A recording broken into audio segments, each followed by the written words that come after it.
Coach, obviously another close loss. I mean, that's been a few this year. What is it that you kind of see late in these games that maybe this team could fix to maybe close some of these out? Well, I think there's some fundamental things that you see in a game like that you have to fix. Number one, you can't turn the ball over. We had at least 3 fumbles, probably more. There's no excuse whatsoever for that. The 11 penalties, it was kind of, I don't know how many they had, but I didn't think they had any. I mean, there's no way in heck that should ever happen. So I don't know anything about that. I don't know what that's all about. But all in all, I think it's the discipline of the football team. And when I talk about discipline of the football team, it's discipline. Don't fumble the ball, don't get penalties. And we had a couple of plays like they ran the reverse, and our safety doesn't keep the ball inside and in front. If he does that, if he takes the right angle, there's a corner out there who's waiting to make a tackle. Instead, we overrun him and give him a cutback lane. That's discipline, and that's something that we work on, and we work on all year round. And for that to happen, those are the little things that people don't see that kill you.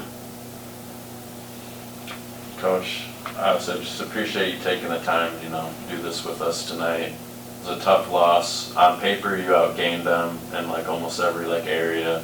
Just how tough of a loss is it to handle tonight? It's unfortunately, it's not something I can't even begin to explain it to you. It's one of those things where you feel for 58 minutes until the last 2 minutes of the game, you're like, we got this. We're better than they are. And then we can't stop them in a critical, that was a 5-minute drive. That was a 5-minute drive. I mean, they didn't have a 5-minute drive all day. So, I'm calling timeouts, trying to get the ball back, and we just got to get a stop. We've got to get a stop. And what's just your message to the guys just after a loss like this tonight? Well, I told them the same thing I just told you, is discipline, doing things right as far as pursuing the football, doing things right. Again, the penalties, I can't even talk about the penalties. But you can't have 11 of them. Right. And I don't know what it is. I don't know. And then more than anything else, you can't turn the ball over. If you turn the ball over, you're going to lose games. And we continue to turn the ball over. I know that last drive didn't really work out in the defense's favor, but overall, were you kind of pleased with their performance? It seemed like they were really getting after the quarterback, made some big hits. We got a couple of interceptions tonight. Just kind of your thoughts on them. I thought our defensive backs, Drake Reed, Dalen Peaks, and Corey Moore, the corners, were outstanding. Their coverage was outstanding.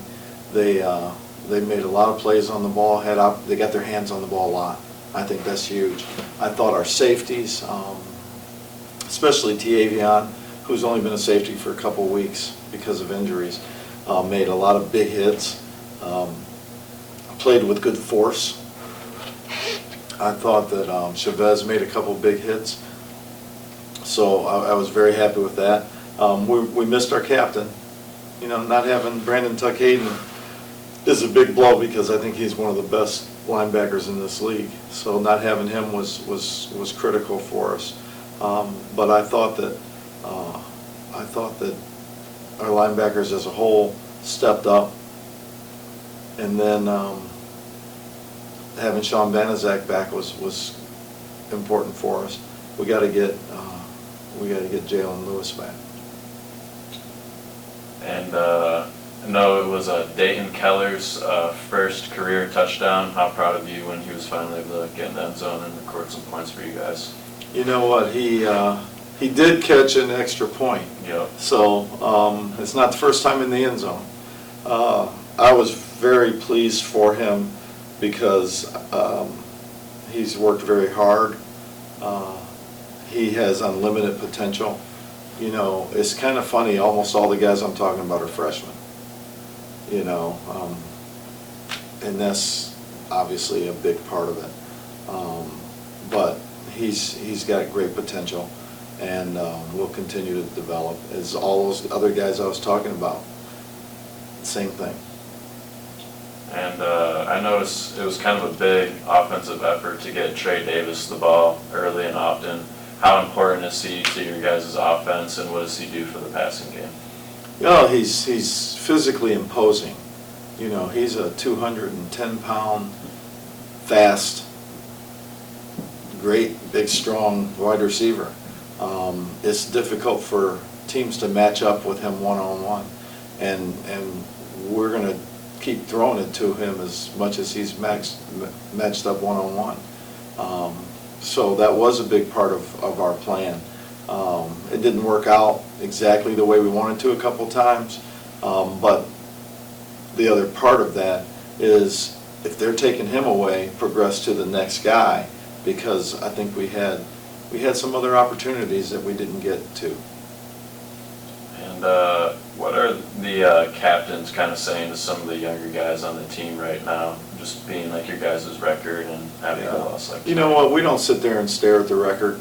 We really, I think we're more important for us is, number one, how we perform, if we're doing the things that we're taught, and if we're giving everything we had.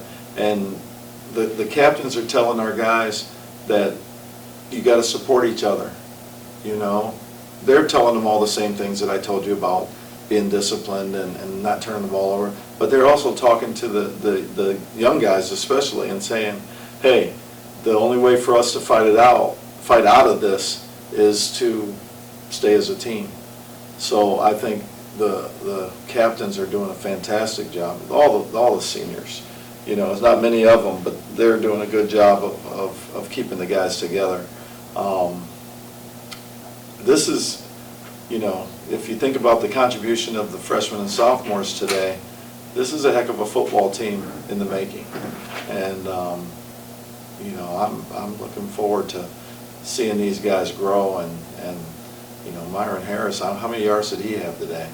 He had a ton. He had 232 yards tonight. Yeah. Touchdown. He's a freshman. You know, Kendall Williams had a good day. He's a freshman. Trey Davis is a sophomore. You know, and this is all without Josh Kolka, who's a freshman, and will be a freshman again next year.